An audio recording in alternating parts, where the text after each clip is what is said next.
As Crônicas da Terra, livro 2, Zacarias Sitchin.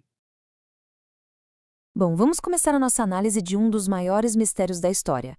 A gente vai mergulhar na busca da humanidade pela imortalidade, seguindo o que o nosso material de referência apresenta. Em minha cidade, o homem morre. Oprimido está meu coração. Essa frase ela vem da Epopeia de Gilgamesh, um dos textos mais antigos que existem. E ela captura perfeitamente um sentimento que é universal, né? Esse medo antigo da nossa própria finitude. É uma história que, de certa forma, é a história de todos nós. Isso nos leva a uma pergunta fundamental. E se a história mais antiga de todas, a que deu origem a tantas outras, for, na verdade, uma busca pela vida eterna? A fonte que a gente está explorando sugere que isso ia muito além de um mito.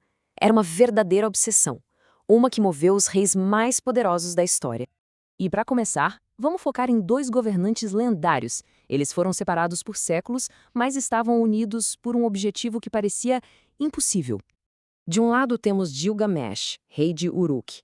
Ele era considerado 2/3 deus, mas o seu terço mortal o atormentava. Do outro, séculos depois, Alexandre o Grande, que se via como filho de um deus.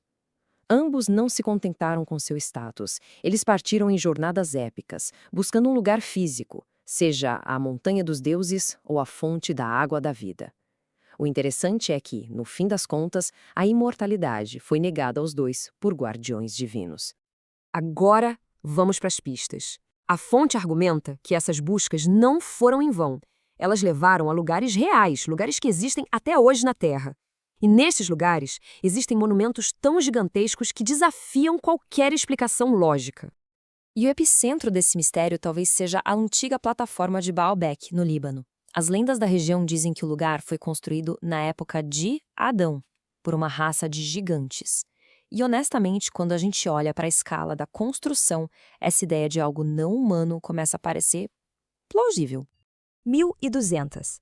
Esse é o peso estimado em toneladas de um único bloco de pedra inacabado que está na pedreira de Baalbek. É a famosa Pedra do Sul. 1.200 toneladas. E aqui é que o queixo cai. O trilitão de Baalbek tem 3 pedras, cada uma pesando umas 800 toneladas. Elas não estão só no chão. Elas foram levantadas e posicionadas com uma precisão milimétrica lá no alto de um muro. A questão central que a nossa fonte levanta é: nem hoje, com os guindastes mais modernos e potentes do mundo, a gente conseguiria replicar esse feito. Simplesmente não teríamos a tecnologia para isso. Então a pergunta que fica é inevitável. Será que essas estruturas foram mesmo construídas apenas por mãos humanas? E essa dúvida nos leva de Baalbek para outro enigma que todo mundo conhece: as pirâmides de Gizé. A gente aprende na escola que as grandes pirâmides eram túmulos para os faraós, certo? Bom, o material que estamos analisando aqui propõe uma ideia bem diferente, uma alternativa bem radical. Olha só que interessante. A teoria dos túmulos tem vários problemas. Primeiro, nunca se achou o corpo de um faraó numa grande pirâmide do Império Antigo. Segundo, os sarcófagos encontrados, mesmo os que estavam lacrados, estavam sempre vazios. As câmaras da Grande Pirâmide não têm inscrições, não têm tesouros, nada. E tem mais. A gente sabe que faraós importantes foram enterrados em Abidos, bem longe dali. O caso da pirâmide de Sekhemkhet é emblemático. Encontrada, selada, intocada e o sarcófago vazio, nunca usado. Então, se não eram túmulos, o que elas eram? Para tentar responder a isso, a fonte nos faz viajar ainda mais para o passado, para a antiga Suméria. Os egípcios consideravam os sumérios seus ancestrais, e os sumérios usavam um termo para seus deuses, Din-dir. A fonte sugere que a gente olhe para esse pictograma não como um símbolo, mas como um esquema técnico. A tradução literal seria algo como os virtuosos dos foguetes espaciais, e o desenho realmente parece um foguete com uma cápsula no topo. Juntando as peças, a proposta é a seguinte: as grandes pirâmides não eram monumentos para os mortos, elas eram tecnologia funcional para os vivos, ou melhor, para os eternamente vivos. Faróis de navegação para esses visitantes celestiais, uma verdadeira escada para o céu. Ah, mas e a inscrição do faraó Khufu dentro da Grande Pirâmide? Boa pergunta. Segundo a fonte que a gente está vendo, a única evidência que liga a pirâmide a Khufu pode ser uma falsificação do século XIX. A história é a seguinte: em 1837, o coronel britânico Howard Vyse estava em Gizé, louco por uma grande descoberta. Sem sucesso, ele resolveu usar pólvora para explodir a entrada de umas câmaras que ficavam acima da Câmara do Rei e que estavam seladas. E, de repente, logo depois da explosão, dentro dessas câmaras recém-abertas, apareceram umas marcas de tinta vermelha, e entre elas um cartucho com o nome de um faraó. E é aqui que a história fica intrigante.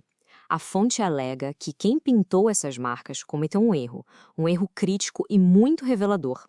O problema é o seguinte: o cartucho encontrado por Vyse usa o símbolo do disco solar para o deus Ra. Só que em todas as outras inscrições autênticas do nome de Khufu, o símbolo usado para o som K é outro, o da peneira. O argumento é que o falsificador se confundiu e escreveu Raufu em vez de Khufu. Para um escriba do Egito Antigo, isso seria mais do que um erro. Seria uma blasfêmia, algo impensável de se fazer. Então, isso nos deixa com uma dúvida enorme. Será que a única coisa que conecta Khufu à Grande Pirâmide é, na verdade, uma fraude? Se for, isso pode significar que houve uma tentativa deliberada de esconder a verdadeira origem e o propósito do monumento. Vamos agora para a nossa parte final e tentar juntar todas essas peças numa teoria que conecta essas maravilhas antigas e seus misteriosos guardiões. A grande teoria que o material nos apresenta é que Gizé, Baalbek e outros locais megalíticos não eram obras isoladas. Eles seriam pontos-chave em uma espécie de grade planetária, funcionando como um corredor de pouso para espaçonaves. Um espaçoporto antigo, criado pelos deuses e para os deuses. E de guarda nesse complexo todo estaria um monumento que, segundo a fonte, é muito mais antigo que os próprios faraós, a Esfinge. A estela do inventário, um artefato antigo, diz que a Esfinge já era velha e estava coberta de areia na época de Khufu e que sua criação foi obra dos deuses imortais. Textos antigos se referem a ela como o guia sagrado, uma figura divina, um monarca celestial que olha para o nascente, para o leste, esperando. E isso nos deixa com a pergunta final, uma provocação. A Esfinge, esse guardião milenar, está esperando pelo quê? A fonte sugere que a vigília dela talvez ainda não tenha acabado.